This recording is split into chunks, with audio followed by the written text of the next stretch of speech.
खबर रायपुर से है। मुख्यमंत्री भूपेश बघेल दिल्ली के लिए रवाना हो गए हैं। मुख्यमंत्री को दिल्ली से एक हफ्ते के विदेश दौरे पर रवाना होना था, लेकिन इस दौरे को स्थगित कर दिया गया। हालांकि उद्योग मंत्री कवासी लखमा विभागीय अधिकारियों के डेलीगेशन के साथ विदेश दौरे के लिए रवाना हो चुके हैं। मुख्यमंत्री भूपेश बघेल ने केंद्रीय पेट्रोलियम और प्राकृतिक गैस मंत्री हरदीप सिंह पुरी को पत्र लिखकर छत्तीसगढ़ के किसानों और नागरिकों को पेट्रोल डीजल की कमी से हो रही समस्याओं से अवगत कराया है। छत्तीसगढ़ में 750 रिटेल आउटलेट हैं। एक तो कारण ये है कि सिंगापुर और उसके बाद बाली जाने का था, तो वो परमिशन सिंगापुर होते भारत सरकार से नहीं मिली और इस कारण से एक वो कारण है। और दूसरा, अभी दिल्ली में जिस प्रकार से ये अग्निवीर और नेशनल हेराल्ड के मामले को लेकर जो घटनाक्रम पूरे देश भर में चली है, उसके चलते भी ये स्थगित किया गया है। पिछले 1-2 महीने से छत्तीसगढ़ में पेट्रोल डीजल की आपूर्ति कम हो गई है। कई जिले के पेट्रोल पंप ड्राई हो गए हैं।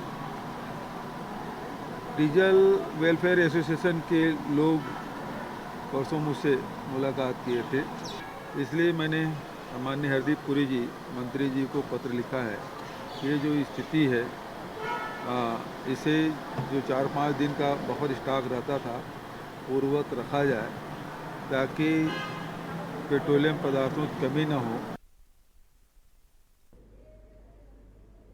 खबर मुंगेली से है, जहां बरसात की पहली बारिश में ही मुंगेली के गीधा स्थित नवनिर्मित तहसील व अनुविभागीय अधिकारी राजस्व परिसर कीचड़ में तब्दील हो गया है। ऐसे में मुख्य सड़क से राजस्व कार्यालय तक पहुंचने के लिए आम और खास जनों को जद्दोजहद का सामना करना पड़ रहा है। वहीं यहां आए दिन बिजली की कटौती से भी लोग खासे परेशान हैं।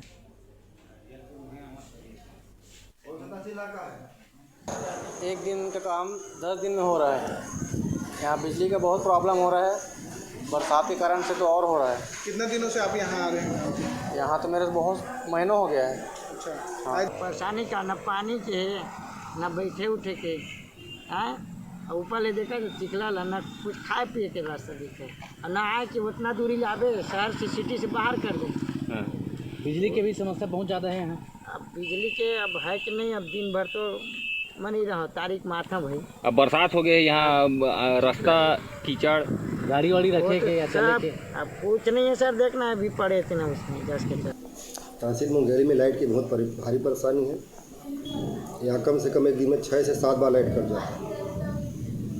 इसके लिए कलेक्टर साहब बार बार लाइट करने से एक तो कंप्यूटर ऑन नहीं हो पाता, और आए हुए जो बाहर हमारे ग्रामीण क्षेत्र के आवेदक अनावेदक पक्ष हैं, बहुत उनको भारी परेशानी का सामना करना पड़ता है। इसके लिए उच्च विभाग को जानकारी दी, कई बार बोल चुके हैं, कोई समाधान नहीं है। बहुत भारी परेशानी का सामना कर रहा है। देख ली कैसे हम लोग।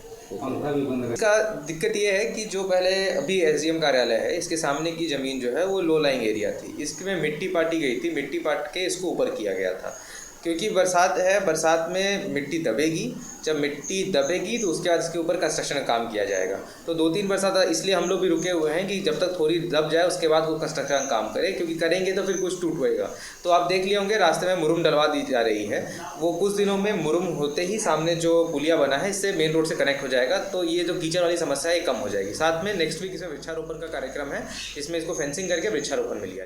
खबर बलौदाबाजार से है। जिले के कसडोल से खबर है, जहां वन परिक्षेत्रों से काफी दिनों से जंगली जानवरों का शिकार की खबर पुलिस को मिल रही थी, जिस पर कसडोल थाना प्रभारी आशीष सिंह राजपूत की टीम लगातार सर्च कर रही थी। उसी तारतम्य में पुलिस को मुखबिर की सूचना मिली और कुछ संदिग्ध व्यक्ति जो हैं वो वहां घूम रहे हैं।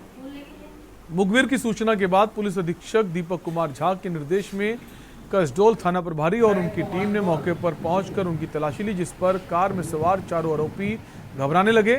पुलिस को समझते देर नहीं लगी और कड़ाई से पूछताछ की गई तो आरोपियों के पास से मैगजीन सहित जिंदा कारतूस और 2 नग धारदार चाकू सहित तमाम हथियार बरामद हुए।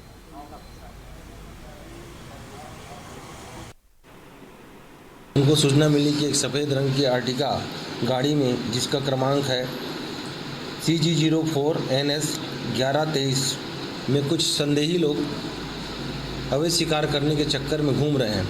उसकी सूचना पर थाना प्रभारी आशीष सिंह राजपूत और उप निरीक्षक भगत और यहाँ के स्टाफ वहाँ पर घेराबंदी किए पीपरछड़ी के आसपास वन परिक्षेत्र में, और इनको पकड़े।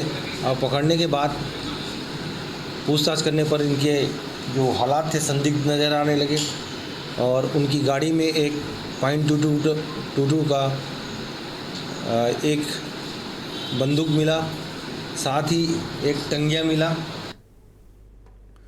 खबर दंतेवाड़ा से है, जहां जिले के बैलाढीला किरंदुल में स्थित बैलाढीला ट्रक ऑनर्स एसोसिएशन का चुनावी बिगुल बज चुका है। फिर इस बार 2022 के अध्यक्ष सचिव समेत 7 पदों पर चुनाव होने हैं। इस बार के BTOA में 2 पैनल के उम्मीदवार और 1 निर्दलीय प्रत्याशी ने अपना दावा पेश किया है। उगता सूरज पैनल ए अनिल और ट्रैक्टर छाप पैनल से मनोज सिंह ने अपने 7 उम्मीदवार के साथ BTOA की दावेदारी पेश की है। तो वहीं निर्दलीय प्रत्याशी तपन दास ने भी सचिव पद के लिए 2 पत्ती छाप पर अपनी दावेदारी का पर्चा भरा।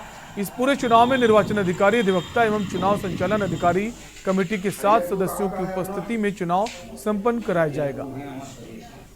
इसका दिक्कत ये है कि जो पहले अभी SDM कार्यालय है, इसके सामने की ज़मीन जो है वो लो लाइंग एरिया थी। इसमें मिट्टी पाटी गई थी, मिट्टी पाट के इसको ऊपर किया गया था, क्योंकि बरसात है, बरसात में मिट्टी दबेगी। जब मिट्टी दबेगी तो उसके बाद इसके ऊपर कंस्ट्रक्शन का काम किया जाएगा। तो 2-3 बरसात इसलिए हम लोग भी रुके हुए हैं कि जब तक थोड़ी दब जाए उसके बाद वो कंस्ट्रक्शन का काम करें, क्योंकि करेंगे तो फिर कुछ टूट होएगा। तो आप देख लिए होंगे रास्ते में मुरुम डलवा दी जा रही है। वो कुछ दिनों में मुरुम होते ही सामने जो पुलिया बना है इससे मेन रोड से कनेक्ट हो जाएगा, तो ये जो कीचड़ वाली समस्या है ये कम हो जाएगी।